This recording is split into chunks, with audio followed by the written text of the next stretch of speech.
Hi, my name is Mrs. McCarthy. And my name is Mrs. Abdurazak. We teach this English class together, English 2A. We are both, Mrs. McCarthy is fully remote. I am partially remote. As you can see, you are live and in color from our living rooms.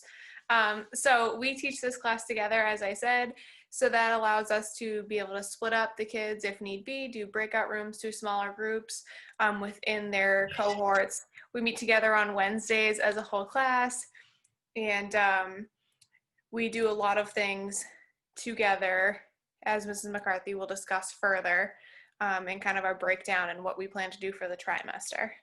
Obviously, it's difficult. We're in a setting that we're not really used to, but I'm blessed to have Mrs. Abdurazak with me every day as well. The kids love her, and it's just nice to be able to put two heads together in a conquering, this setting.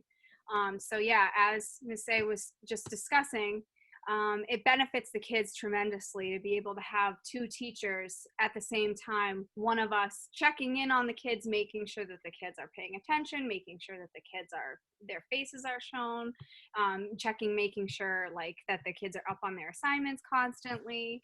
And for the most part, I would say I'm usually in charge of the actual literature piece of it, and the reading and the writing requirements, and trying to do whatever get these kids reading and writing as much as they can. And also we have an eclectic group of individuals that have to be honest, all different needs. So it's been interesting trying to work around all those things.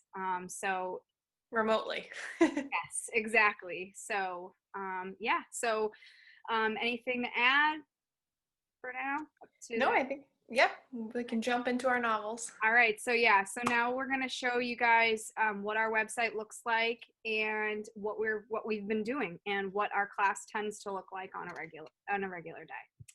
All right, so we're just gonna show you what a typical class looks like. As you probably know, students log into their Schoology just like this, and once in, That's Power School. once in, they will have a list of their courses. For teachers, it obviously looks a little bit different, but their image for our class is an alligator. I just have animals for each class. It just makes it easier for me. So, all right, this is what our class materials page looks like. Students just click on any of these tabs here to find the different parts of this website that is used, where they can find everything they need for class. And our materials page, what we've been doing is organizing all of the different assignments and materials and lessons and videos into weekly folders.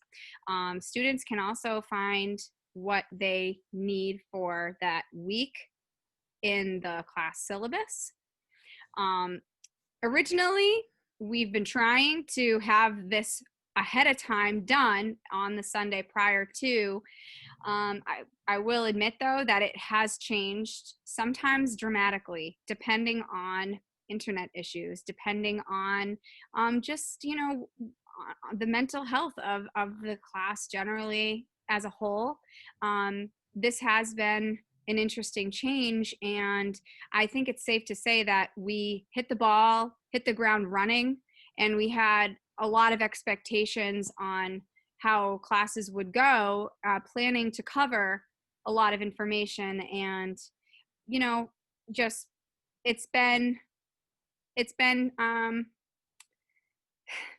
I guess we're just learning as much as they are how to handle things in this setting.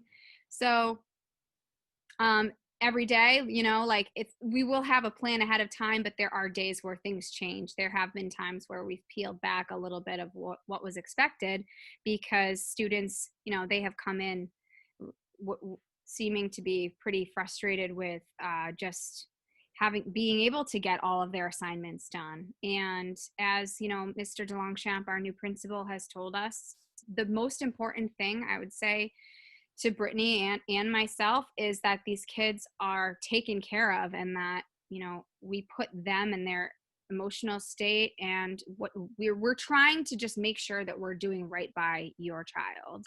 And as long as we have an hour with them in class every day, and we are reading and we are writing and they're happy, that's my number one goal.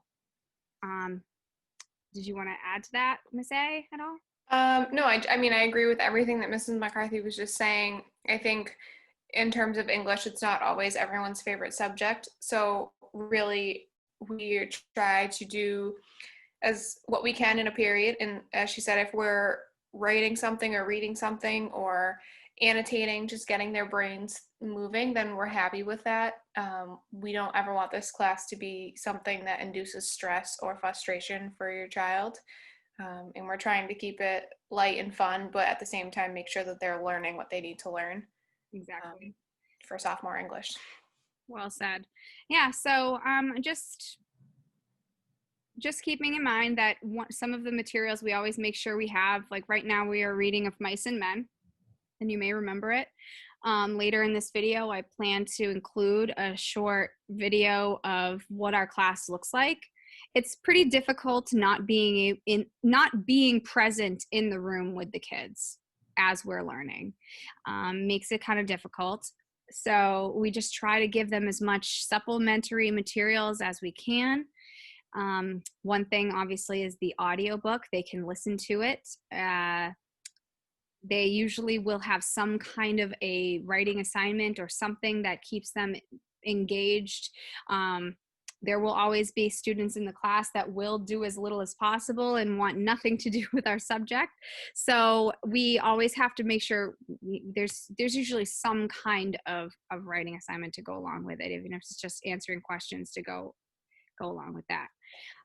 So typically on a week there's 2 written, I would say, assignments, meaning or on a day where a student is remote, they'll usually have a reading and a writing assignment or something, not too heavy. I don't want kids to be spending hours at night doing their homework. So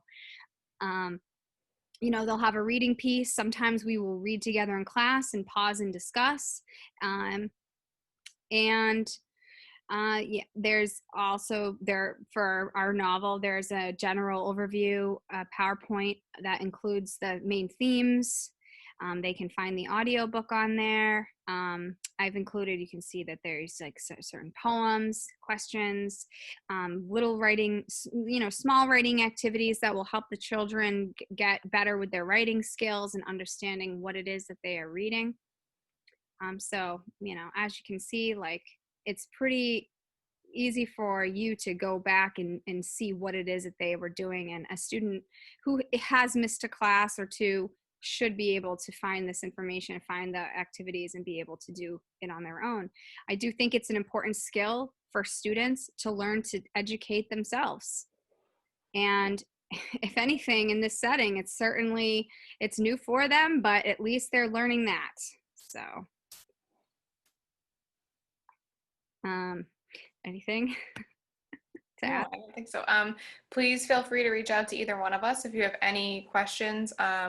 We are trying to keep our grade book as updated as possible. Some of our newer grades from Of Mice and Men aren't quite updated, but everything from our previous sections should be, so your child's grade is pretty reflectant of what is in there. And please don't hesitate, as we said, to reach out with any questions. We're more than willing to meet with your child one-on-one and help with any work if that's necessary as well. Anyone have any questions or anything that they're confused about in the book or anything they want to point out? So is he like a gentle giant? Yeah. Well, I would call him gentle. He wants to be. He wants to be gentle, yeah. It's like someone who doesn't know their own strength, essentially. Yeah. Yeah. But it's like his personality is gentle. He's so kind, and he just wants to touch like soft things. So he has pure intentions, but definitely what actually happens is not so pure. Right. Exactly. You got it. You hit the nail on the head.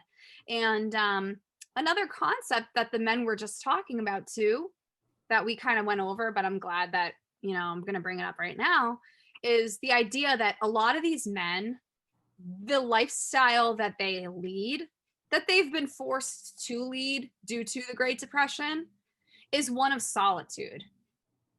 There's no coincidence. What's the card game that George is sitting there playing? What's the name of it? Somebody. Anybody remember what the name of the card? And I think a lot of these men, if they did choose to save every penny, maybe they could have a farm of their own. But they're not even doing that because they're preferring to live the life of the solitary bachelor that doesn't have any baggage. What do you think that term baggage comes from? It's been around describing somebody who doesn't carry anything with them, weight, not just in weight, but what a burden a wife and children are. What a burden, and George is choosing to carry a little bit of a burden. I wouldn't even say a little bit, a large burden, Lenny is. And another thing that we've just read about is the reason why. Why would a guy like George, why would he want to stick around with Lenny?